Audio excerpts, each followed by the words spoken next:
صلہ رحمی ہم تمام مسلمانوں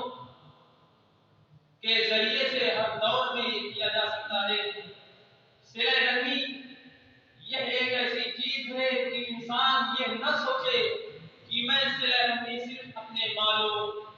جائیداد کے ذریعے سے لوگوں تک پہنچا سکتا ہوں، بلکہ ہم صلہ رحمی انسان کو کسی بھی ذریعے سے پہنچا سکتے ہیں اور اس کے ساتھ کر سکتے ہیں۔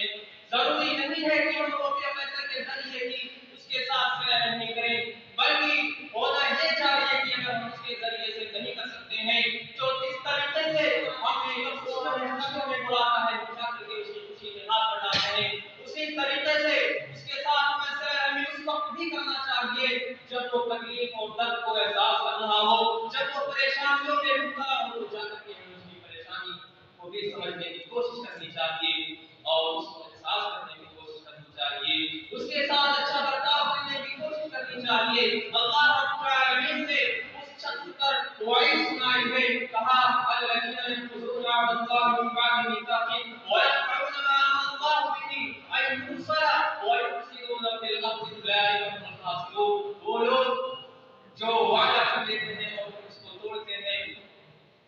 تو اللہ رب العالمین ان پر وعید سناتا ہے کہ ایسے لوگ خسارے میں ہیں۔ ذرا ہم آپ غور کریں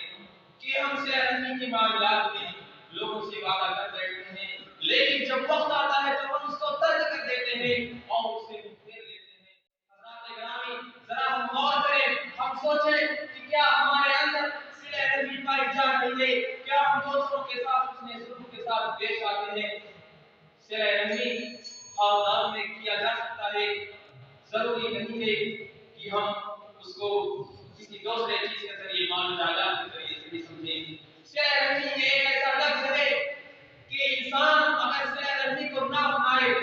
تو اچھے سے اچھے تعلقات ختم ہو جاتے ہیں اور بالکل تعلقات برباد ہو جاتا ہے۔ اسی طرح ہمیں ہر معاملات میں صلہ رحمی کو اپنانے کی کوشش کرنی چاہیے، چونکہ صلہ رحمی بھی ایک ایسی چیز ہے جو انسان کو بہتر سے بہتر معاشرہ انسان کے اندر پیدا کر سکتی ہے اور اسلام میں بہتر ماحول دنیا کے اندر پھیلانے میں ترغیب دے سکتی ہے۔